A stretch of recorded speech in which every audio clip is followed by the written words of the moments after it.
जी, आज हम पढ़ेंगे कृतज्ञ आत्मा क्या है, परमात्मा क्या है। सर्वसार उपनिषद श्लोक 12। सत्य, ज्ञान और अनंत आनंद स्वरूप तथा समस्त उपाधियों से रहित, कटक, मुकुट आदि उपाधियों से विहीन, एकमात्र स्वर्ण के समान ज्ञान घन और चैतन्य स्वरूप आत्मा जब अनुभूत होता है, उस समय उसे त्वम नाम से संबोधित किया जाता है। ब्रह्म को सत्य, अनंत और ज्ञान स्वरूप कहा गया है। अविनाशी ही सत्य है।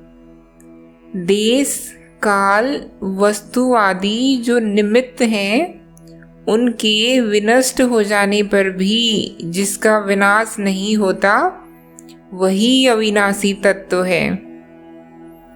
उद्भव और विनाश से परे नित्य चैतन्य तत्व को ज्ञान कहा जाता है।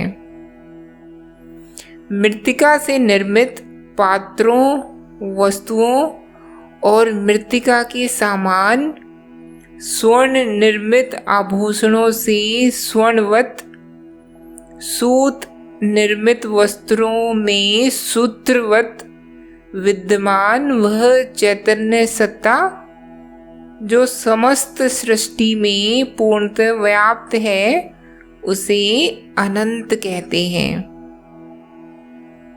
कृतज्ञ आत्मा क्या है और परमात्मा क्या है? कृतज्ञ प्लस आत्मन। कृतज्ञ मतलब बाद में या पश्चात। आत्मा से जो प्रकट होता है, आत्मा से जो उद्भूत होता है, उद्भासित होता है, उस जीव को जीव आत्मा या कृतज्ञ आत्मा कहते हैं। तो जहाँ कहीं भी पढ़ो कृतज्ञ आत्मा, उसको मानना जीव या जीव आत्मा। आत्मा से जो आया वो है कृतज्ञ आत्मा। प्रत्येक नहीं है वो, कृतज्ञ अलग है। स्पष्ट है? आत्मा शब्द वेदांत का प्रतिपाद्य विषय है। आत्मा माने सत्य ही होता है। वेदांत है ही सत्य के प्रतिपादन मात्र के लिए। और आत्मा जैसे पूरे भारत का प्रेम रहा हो, तो आत्मा शब्द भारतीय जनमानस में भी किसी सामान्य शब्द की तरह, किसी प्रचलित घरेलू मुहावरे की तरह व्याप्त हो गया। तो आत्मा का एक व्यवहारिक अर्थ भी निकल आया।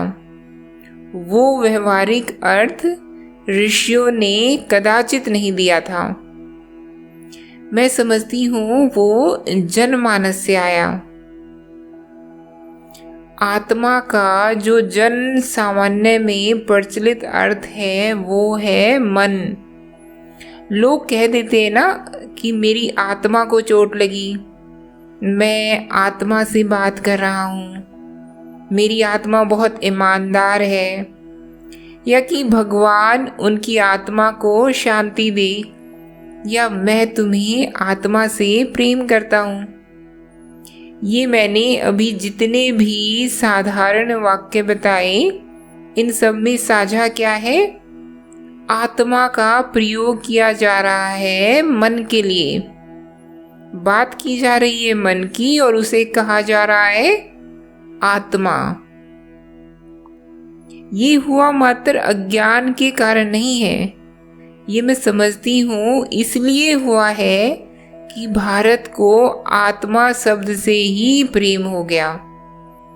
आत्मा की बात करनी थी और ये भी पता था कि शुद्ध मन को भी आत्मा कहते हैं। और मन के लक्ष्य को भी आत्मा कहते हैं। तो जैसे लोगों ने कहा कि जब विशुद्ध मन आत्मा ही है, जब मन का आधार भी आत्मा है और मन का अंत भी आत्मा है, तो हम मन को मन बोले ही क्यों, हम मन को आत्मा ही बोल देंगे। भाई, लोगों ने कहा कि मन आया कहाँ से, आत्मा से।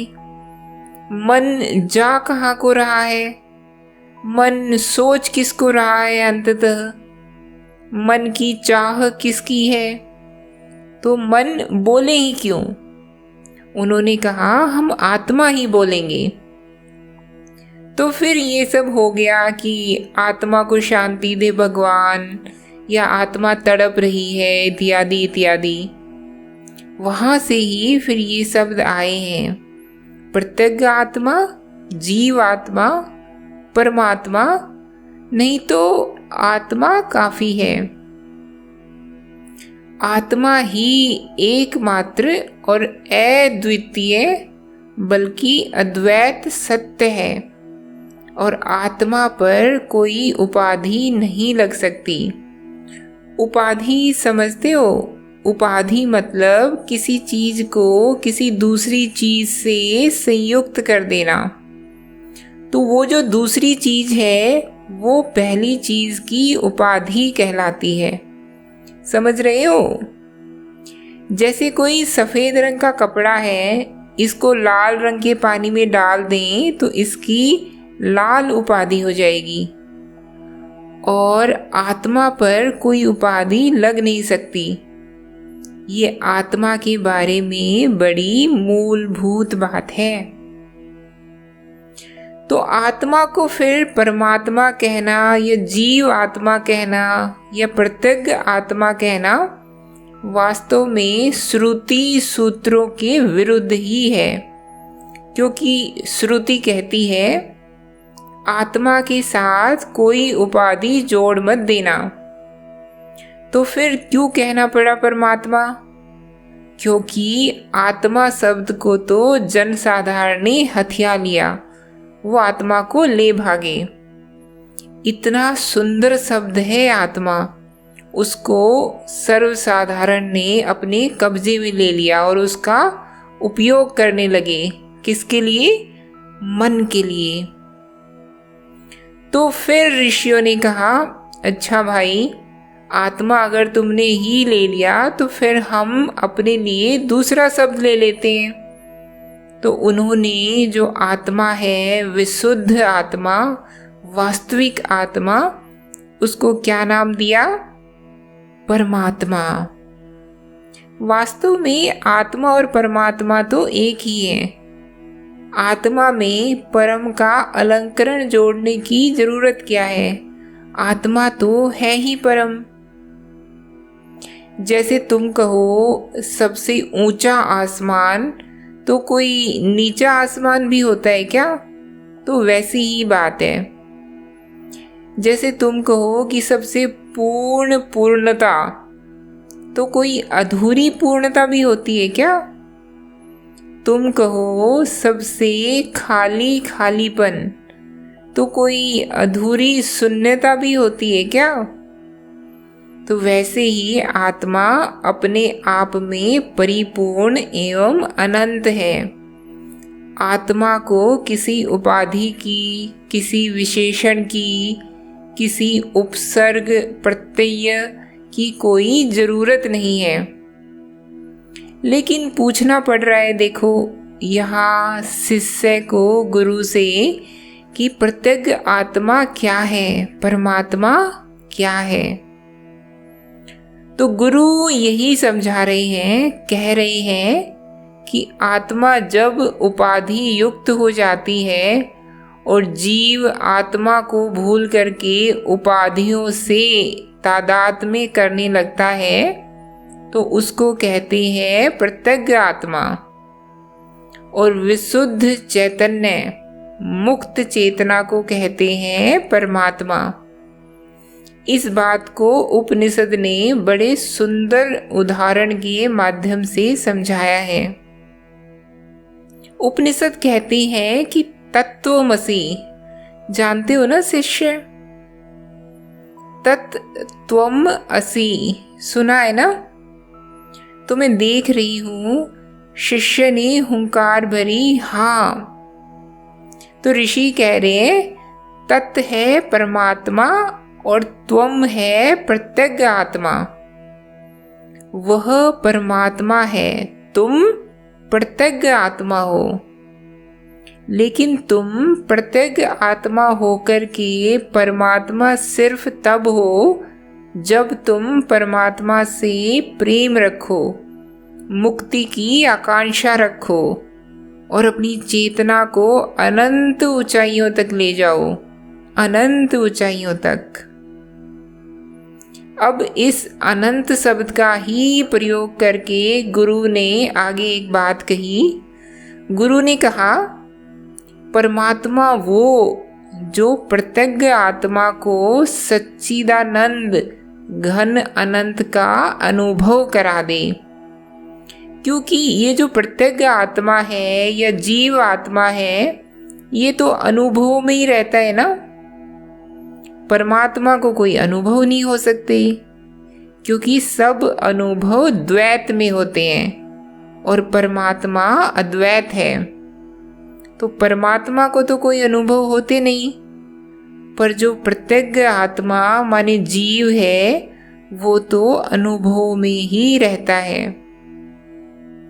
इसको अगर उपनिषद की भाषा में कहें तो सत्य का, ज्ञान का, आनंद का और अनंतता का कुछ पता लगाने लगे तो ये प्रत्यग्र आत्मा परमात्मा के निकट पहुंच रहा है।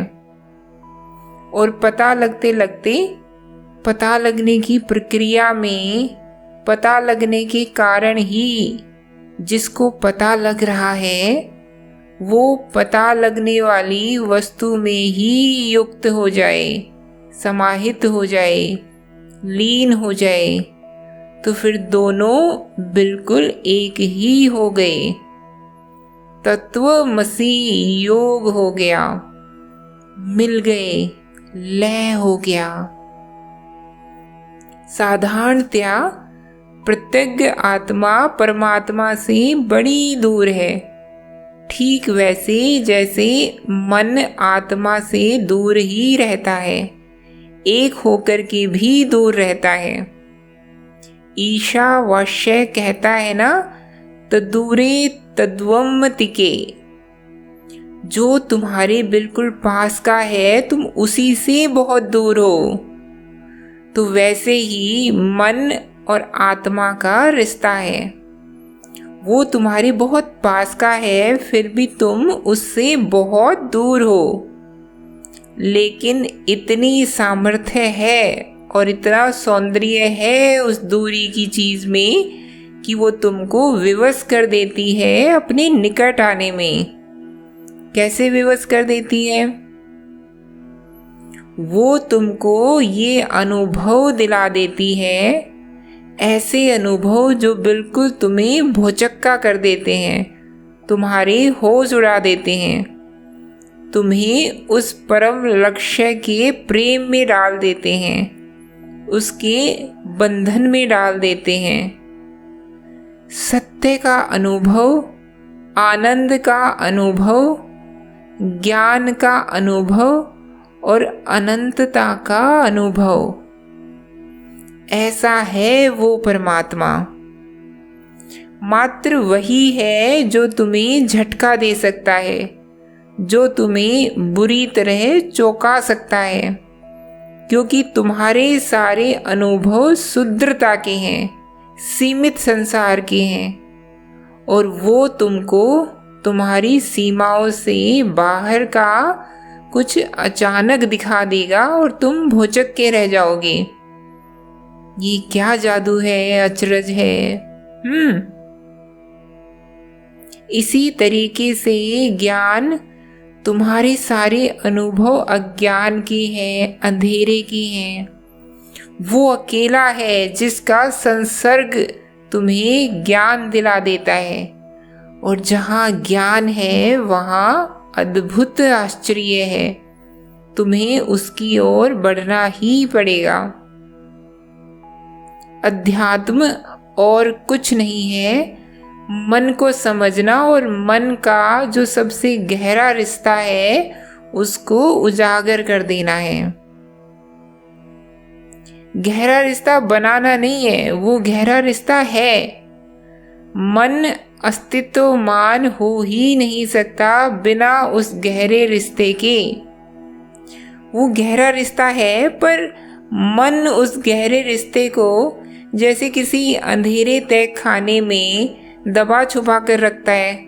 उसको प्रकाशित ही नहीं करता, उसको प्रकट ही नहीं करता, उसको स्वीकार ही नहीं करता। तो अध्यात्म का काम है तुम्हारा वो जो सबसे गहरा, सबसे पवित्र और जो सबसे केंद्रीय रिश्ता है, जिसको तुम अपनाने से ही इनकार कर रही हो मूर्खतावश, उसको उद्घाटित कर देना। ये है अध्यात्म का काम। सर्वसार उपनिषद श्लोक 13।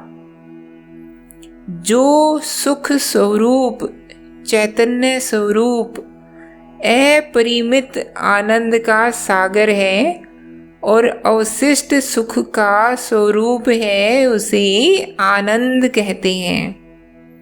सत्य, ज्ञान, अनंत और आनंद वस्तु बोधक पद जिसके लक्षण हैं तथा देश, काल, वस्तु आदि निमित्तों के रहते भी जिसमें कोई परिवर्तन नहीं होता, उसको तत्व पदार्थ अथवा परमात्मा कहते हैं।